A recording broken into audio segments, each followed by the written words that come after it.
जय हिंद दोस्तों। आज की इस वीडियो के अंदर हम ज्योग्राफी डिस्कस करेंगे।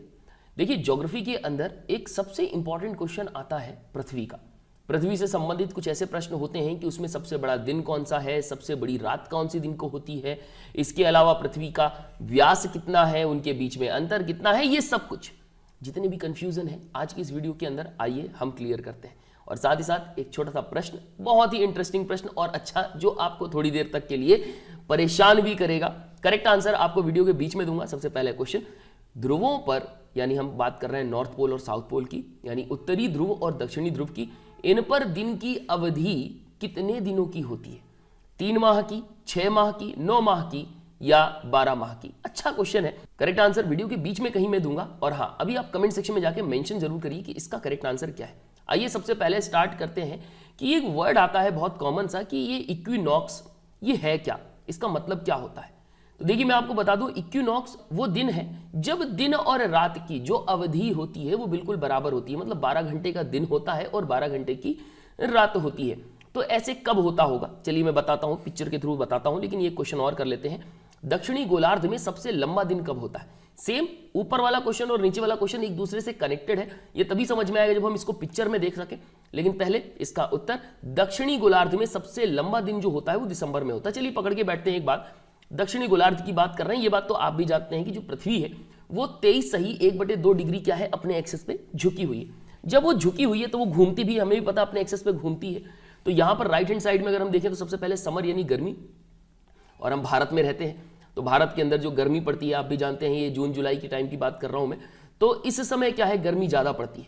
कारण क्या है, सूर्य की जो किरणें होती हैं वो सीधे क्या पड़ती हैं, इक्वेटर के पास पड़ती हैं, इस वजह से ये कारण। तो यहां पर अगर आप देखोगे ना, क्योंकि झुकी हुई है तो उत्तरी ध्रुव जो होगा वो सूरज की तरफ होगा कि नहीं होगा? तो यहां पर क्या होने वाला है, इस टाइम पर जो दिन होगा वो सबसे ज्यादा लंबा टाइम का होगा।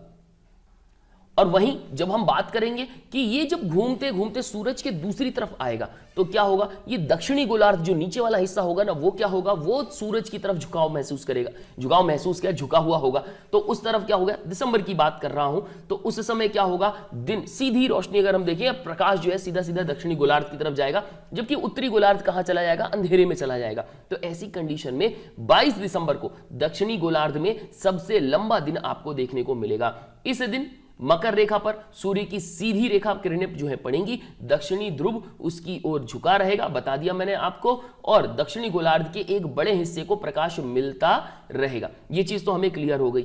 अब बात करें इक्विनॉक्स की, तो भाई ये इक्विनॉक्स क्या साल में 1 बार आता है, 2 बार आता है? तो देखो मैं आपको बता दूं, इक्विनॉक्स साल में 2 बार आता है। एक बार आपको कब मिलेगा, एक बार मिलेगा मार्च में, और एक बार कब मिलेगा, सितंबर में। स्पेशली डेट की जो बात करेंगे वो डेट मैं आगे आने वाले क्वेश्चन में बताऊंगा। भूकक्ष तल पर भू अक्ष का झुकाव कितना होगा? देखो ये क्या बोलना चाह रहा है, देखो पृथ्वी ऐसी नहीं है, पृथ्वी है ऐसी झुकी हुई, 23 सही 1/2 डिग्री। और अगर मैं उसको जमीन से नापूं, कि जमीन से अगर मैं नापूंगा तो कितने डिग्री का झुकाव उसका पता चलेगा, तो जमीन से जब नापेंगे ना तो 66 सही 1/2 डिग्री मिलेगा। क्लियर समझ में आ रहा है? जमीन से बोल रहा हूं, है ना, झुकी हुई, ऐसे ऊपर से नहीं नापना है, हम नीचे से नापेंगे तो भाई टोटल 90 डिग्री तो होता ही है। तो अगर एक हिस्सा 23 सही 1/2 है तो बाकी 90 से माइनस करोगे तो कितना निकलेगा, 66 1/2 डिग्री निकलने वाला है। ओके, नेक्स्ट क्वेश्चन है कि पृथ्वी के उपग्रहों की संख्या कितनी है, पृथ्वी के चांद कितने हैं? तो देखो चांद तो एक ही होता है ठीक है, तो चंद्रमा एक ही है, उपग्रह एक ही है। पृथ्वी के प्राकृतिक उपग्रहों की बात करें तो प्राकृतिक जो उपग्रह हैं वो एक ही हैं, मेरा भी एक चांद है।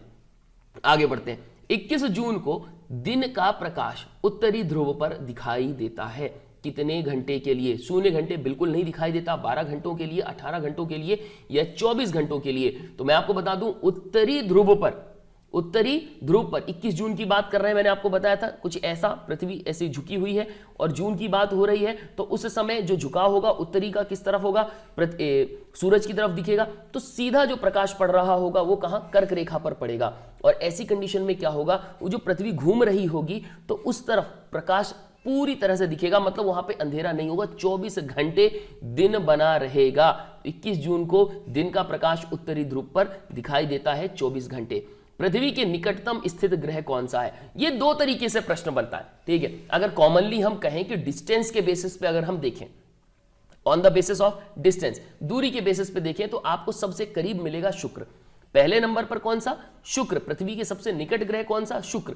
दूसरे नंबर पर कौन सा? मंगल है। क्लियर, समझ में आ रहा है? फिर तीसरे नंबर पर अगर हम देखें तो मरकरी देखने को मिल जाएगा। लेकिन वहीं अगर हम बात करें कि सबसे ज्यादा समय तक, मेरी बात सुनिएगा मैं जो कहना चाह रहा हूं, सबसे ज्यादा समय तक ऐसा ग्रह जो पृथ्वी के सबसे निकट रहता है, ऐसा ग्रह कौन सा है? तो बुध लगेगा। मैं जो बोल रहा हूं बात सुनिएगा, 88 दिन के अंदर सूर्य का पूरी जो परिक्रमा जो है बुध कर लेता है और इस हिसाब से सबसे ज्यादा तेजी से भागता भी है। तो पृथ्वी के सबसे करीब रहने का जो सबसे ज्यादा मौका मिलता है वो बुध को मिलता है। इस हिसाब से कई बार क्वेश्चन घुमा फिरा के दे देता है, दिमाग का इस्तेमाल करिएगा। यहां पर हम देख रहे हैं कि जो ग्रह हैं वो कितने प्रकार के होते हैं। तो भाई ग्रह दो प्रकार के हैं, एक है बहिर्ग्रह और एक है अंतःग्रह। सूर्य के जो करीब हैं 4 ग्रह, उनमें सबसे पहले बुध, फिर शुक्र, फिर पृथ्वी और इसके बाद मंगल। इसके बाद लघु ग्रहों की जो पट्टिका है वो आती है। फिर गुरु है, शनि है, यूरेनस है और नेपच्यून है, या कहें गुरु, शनि, इसके बाद अरुण और इसके बाद हमारा प्यारा वरुण। दूरी की दृष्टि से तृतीय क्रम में कौन सा ग्रह है? दूरी की दृष्टि से बोल रहे हैं, किसकी दूरी से? सूर्य की दूरी से।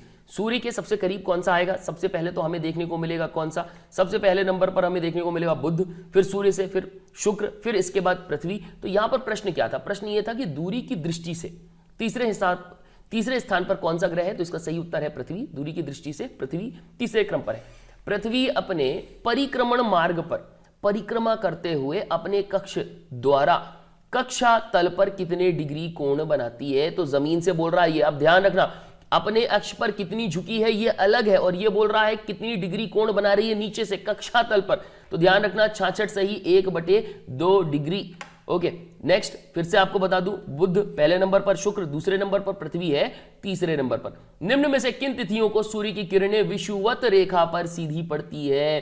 तो 21 मार्च और 23 सितंबर, जब यूनिनॉक्स, मैंने आपको बताया ना, यूनिनॉक्स जो है वो होता है इसी दिन होता है। उस दिन दिन और रात दोनों क्या होते हैं? बराबर होते हैं। कहां पर होंगे? विषुवत रेखा पर। इक्वेटर बोले, इंग्लिश में बोलते हैं इक्वेटर। तो इक्वेटर जो है उस दिन इक्वेटर पर 21 मार्च और 23 सितंबर को दिन और रात की जो अवधि होती है बिल्कुल बिल्कुल बराबर होती है, और विषुवत रेखा पर सूर्य की किरणें सीधी सीधी पड़ती हैं। याद रखना 21 मार्च और 23 सितंबर। देखो मार्च के हिसाब से आप देखो, इसको सिस्टम ऐसे बना लो, 21 मार्च, ठीक है, इससे 3 महीने पकड़ो, तो 3 महीने मार्च हो जाएगा, तो अप्रैल, मई और जून यहां पे, फिर इसके बाद 3 महीने जुलाई, अगस्त और सितंबर, ये आपको वापस मिल जाएगा। फिर सितंबर से अक्टूबर, नवंबर, दिसंबर मैंने आपको बताया था। इसके बाद फिर जो है जनवरी, फरवरी और मार्च, फिर वापस मार्च आ गया अपना। ये 3-3 सिस्टम होता है कि मतलब 3 महीने किस तरफ सूरज की रोशनी जो जाएगी वो किस तरफ जाएगी? एक बार मकर रेखा की तरफ, फिर वापस आएगी, फिर कर्क रेखा की तरफ, फिर वापस आएगी। ये सिस्टम चलता है।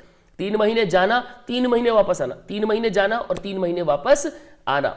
ओके, नेक्स्ट क्वेश्चन दिया है, निम्नलिखित में से कौन सा तारा पृथ्वी के सर्वाधिक समीप है? तो सबसे ज्यादा करीब जो है सूर्य है। सूर्य एक तारा है, ध्यान रखिएगा, सूर्य क्या है?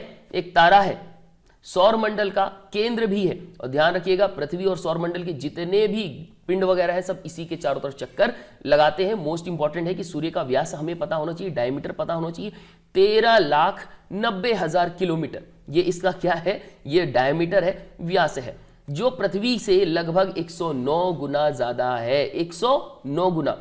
यह किसने सर्वप्रथम प्रतिपादित किया था कि सूर्य हमारे सौरमंडल का केंद्र है और पृथ्वी इसकी परिक्रमा करती है? मरने पर आ गई थी बात, मतलब लोग कह रहे थे इसको मार ही डालो। कोपरनिकस की बात कर रहे हैं। जी हां, कोपरनिकस ने सबसे पहले अरस्तु के इस सिद्धांत को कहा था कि अरस्तु जी गलत बता कर गए हैं। अरस्तु जी ने क्या बोला था? उन्होंने कहा था कि पृथ्वी ब्रह्मांड का केंद्र है, सूर्य चंद्रमा सब के सब जो चक्कर लगाते हैं वो पृथ्वी का चक्कर लगाते हैं, और यूरोप वासी सब यही मानते थे। ठीक है, उसके बाद कोपरनिकस आए, उन्होंने बोला ना भैया ना, ऐसा नहीं है।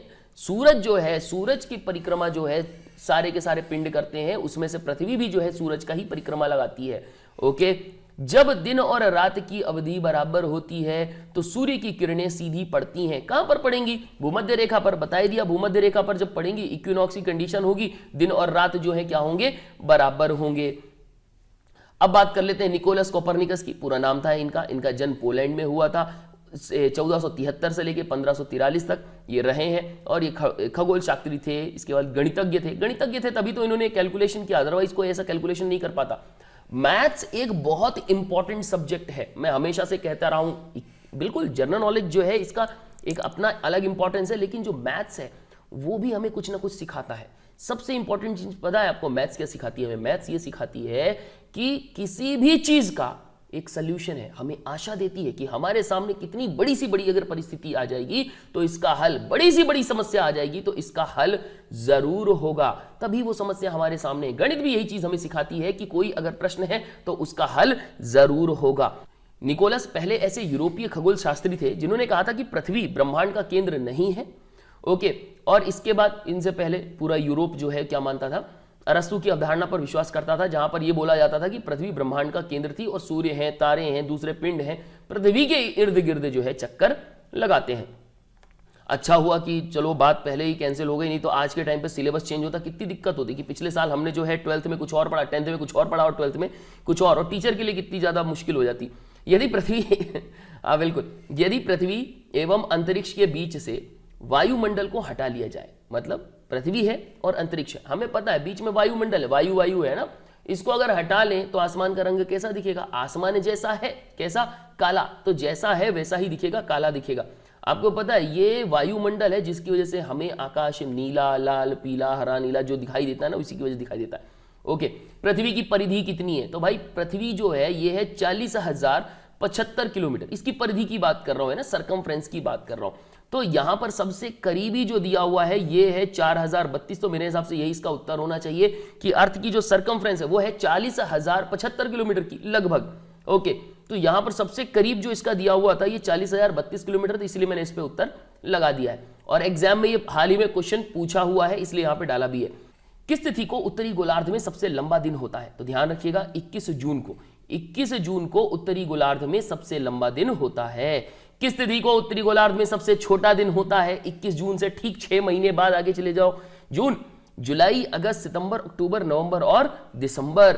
ठीक है, तो ये होगा 22 दिसंबर। अब आप बोलेंगे सर एक दिन का आगे पीछे क्यों हो रहा है, कैलेंडर उठा लो और देख लो, जो जुलाई है और वो जो अगस्त है उसमें 31 दिन देखने को मिल जाएंगे, तो एक दिन जो ज्यादा हो रहा है वो उसकी वजह से यहां पर आपको डेट्स में कुछ डिफरेंस देखने को मिल जाएगा, 22 दिसंबर मिल जाएगा। और वापस से जब आओगे 21 जून में तो एक दिन कैसे कम हो जाएगा, तो जब फरवरी है, फरवरी में भाई एक दिन कम होता है, उसकी वजह से वापस वहीं पहुंच जाते हैं हम। ध्रुवों पर दिन की अवधि होती है बिल्कुल 6 माह की, ध्रुवों पर जो दिन होते हैं वो 6 माह के होते हैं और फिर रात जो होती है वो भी 6 माह की होती है। सबसे बड़ा कारण कि जो पृथ्वी है अपने अक्ष पर 23.1/2 डिग्री यानी 23.5 डिग्री जो है झुकी हुई है, इस वजह से थोड़ा सा देख लेना, यहां पर मैंने 23 डिग्री लिख दिया है वो गलत है, 23.1/2 डिग्री है, इसलिए ध्रुवों के पास 6 महीनों का दिन और 6 महीने की रात होती है। वैसे मेरी बड़ी इच्छा है कि एक बार मैं जाके देखूं कि कैसे 6 महीने की दिन और 6 महीने की रात होती है। निम्नलिखित में से किस ग्रह का औसत घनत्व सबसे अधिक है, याद रखिए बुध का। निम्न में से ये बुध जो है इसका औसत जो घनत्व है सर्वाधिक है। ये देखिए कुछ इस तरीके से, यहां पर जो पिक्चर है इसको असल में मुझे स्टार्टिंग में लगाना चाहिए था। आप देखें पृथ्वी ऐसी नहीं है कि आप उसी जगह पर वो घूम रही है और इसके बाद जो है सूरज के चक्कर लगा रही है, वो कुछ ऐसे घूमी है, तो जब इधर जाती, इसी वजह से मौसम बदलते हैं।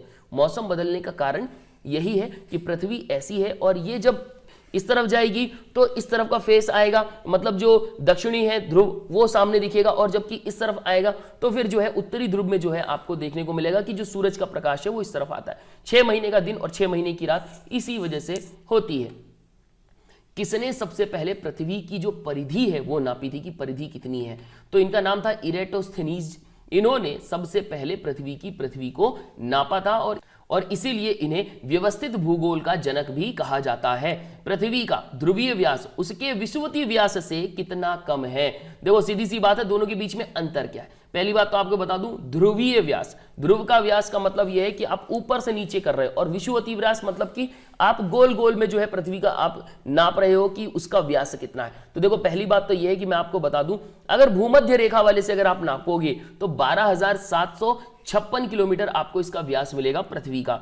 ठीक है, अंदर से नापेंगे सीधे सीधे, और वहीं अगर आप क्या करोगे नीचे से ऊपर यानी उत्तर से दक्षिण की अगर तरफ जाओगे तो आपको 12,714 किलोमीटर मिलेगा। तो दोनों के बीच में अंतर कितना आता है, माइनस करोगे तो लगभग आपको 14, 14 दूनी 28, 14 दूनी 42, 14 दूनी 56, यानी आपको लगभग 42 किलोमीटर का अंतर देखने को मिलेगा। वैसे यहाँ ऑप्शन में 43 दिया हुआ था इसलिए मैंने 43 पे लगा दिया, लगभग 42 किलोमीटर आपका सही उत्तर होगा।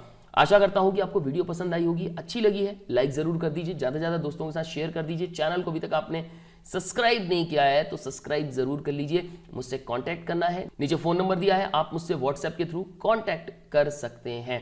इसके अलावा आप लोगों को मैथ्स में अगर किसी तरह की कोई प्रॉब्लम है, आप मैथ्स के क्वेश्चन सॉल्व करना चाहते हैं, आपके पास प्रॉपर कोई एक बुक नहीं है जिसके थ्रू आप जाएं और इसके बाद आप सिलेक्शन ले पाए, तो आपको मैं बता दूं, एक मैं आपको चैनल की लिंक दूंगा। अगर आप कमेंट सेक्शन में जाके मेंशन करते हैं तो मैं आपको वहां पर लिंक सेंड कर दूंगा और उस लिंक के थ्रू आप क्या कर पाएंगे, एक ऐसे चैनल में जाएंगे जहां पर आपको मैथ्स बिल्कुल सिस्टमैटिक देखने को मिलेगी, हर चीज मिल जाएगी। मैथ्स के जितने भी चैप्टर होंगे लगभग आपको उसमें 150 क्वेश्चन वहां पर सॉल्व कराए गए हैं। मैक्सिमम आपको जो टाइप्स हैं वो वहां पर सॉल्व किए हुए हैं, तो आप लोगों के लिए बेनिफिट है, आप इजीली किसी भी कॉम्पिटिटिव एग्जाम के लिए वहां से तैयारी कर पाएंगे। तो मैं इस वीडियो को यही एंड करता हूं। गुड डे, गुड बाय, जय हिंद।